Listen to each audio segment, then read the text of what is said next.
तो वहीं उपचुनाव की तैयारियों को लेकर पीसीसी दफ्तर में मंथन हुआ, जिसमें गोविंद सिंह डोटासरा समेत कई मंत्री मौजूद रहे। उपचुनाव को कैसे जीता जाए, इसे लेकर रणनीति बनाई गई। साथ ही सभी ने उपचुनाव की दोनों सीटों पर जीत का दावा किया। बता दें कि धरियाबाद और बल्लभगढ़ में उपचुनाव होने हैं और इस दौरान पीसीसी चीफ गोविंद सिंह डोटासरा ने कहा कि दोनों सीटों पर कांग्रेस चुनाव जीतेगी।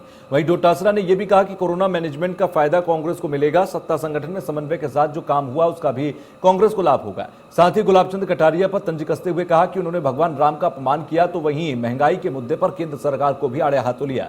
डोटासरा ने कहा कि मोदी सरकार तानाशाही और हिटलरशाही है। मोदी सरकार ने जनता से किए वादे पूरे नहीं किए। जनता चुनाव में उनको सबक सिखाएगी।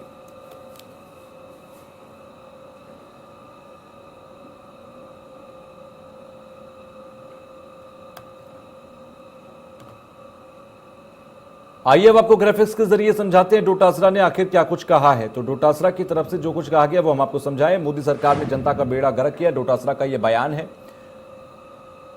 पीसीसी चीफ हैं, उन्होंने कहा मोदी सरकार महंगाई और स्वास्थ्य के मुद्दे पर पूरी तरह फेल रही। 25 सांसद भी राजस्थान को नहीं दिलवा सके कोई लाभ। तो सांसदों की सभी करतूतें आम जनता की नजर में है, ये भी पीसीसी चीफ कहते नजर आए। कोई भी सांसद राजस्थान से जुड़े मुद्दे नहीं उठाता। उपचुनाव में विकास के दम पर जीतेगी कांग्रेस। भी अपने 2.5 साल के कामकाज के नाम पर उपचुनाव जीतने का दावा। राम के नाम पर वोट लेने वाले चंदे में हेराफेरी कर रही हैं। 4 करोड़ की जमीन कुछ ही घंटों में 18 करोड़ की बेच दी जाती है।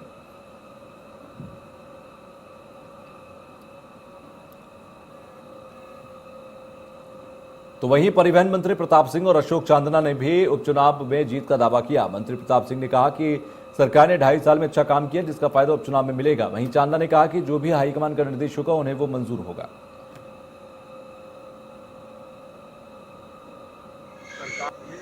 वो जनता का जन कल्याण का काम करना और जनता के बीच में खड़े होकर जो घोषणा पत्र में वादे की चुनाव जीतना, उन वादों को पूरा करना ये हमारी जिम्मेदारी है। हिंदुस्तान की राजस्थान सरकार में पहली सरकार जिसने 64% वादे पूरे कर दिए और जो वादे पूरे किए उससे जनता सेटिस्फाइड है। और कोरोना संकट में बड़ा मैनेजमेंट देखने को मिला। सरकार का हर नुमाइंदा, चाहे मुख्यमंत्री हो, चाहे मंत्री हो, चाहे विधायक हो, हर कांग्रेस का कार्यकर्ता जनता के बीच में खड़े रहते। यही कारण है कि आप देखिए पिछले 2.5 वर्ष में भारतीय जनता पार्टी विपक्ष में रहते हुए एक भी आंदोलन खड़ा नहीं कर पाई। और अब वक्त आ गया जब मोदी सरकार के कामकाज को और कांग्रेस की गहलोत सरकार के कामकाज को तोड़ना परखना चाहिए। जनता को देखना चाहिए। एक तरफ राजस्थान की कांग्रेस की गहलोत सरकार है जो 64% वादे पूरे करती है, जनता के बीच में खड़े होकर अपना जो रिजल्ट है वो बताती है और जनता के सामने रखती है कि यदि कोई वादा पूरा नहीं हुआ तो हमने ये काम कर दिए, आप खड़े होकर बता सकते हैं। ईडब्ल्यूएस का इतना बड़ा फैसला लिया, इकोनॉमिक वीकर सेक्शन में 8 लाख तक की गारंटी खत्म कर दी, जमीन की गारंटी खत्म कर दी, जवानों के लिए रोजगार की बात हो, वेलफेयर की बात हो, चिरंजीवी योजना लेकर आए। किसी भी फील्ड में कर्मचारी, व्यापारी, मजदूर, किसान, अभी किसान मित्र योजना लेकर आए। ये तो 6,000 रुपये देते हैं, 500 रुपये महीना, यहाँ तो 1,000 रुपये महीना दे रहे हैं, 12,000 रुपये साल के दे रहे हैं किसान को।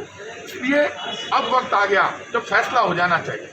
तराजू के एक पलड़े में आप बीजेपी की मोदी सरकार को रख दो और एक पलड़े में कांग्रेस की गहलोत सरकार को रख दो। हमारा मॉडल हिंदुस्तान में नंबर 1 पर आएगा। इसलिए आएगा कि हम जो कहते हैं वो करते हैं। वो जो कहते हैं मोदी सरकार के लोग उसका उल्टा करते हैं। ये बार बार बात करते हैं राजस्थान, वो जनता का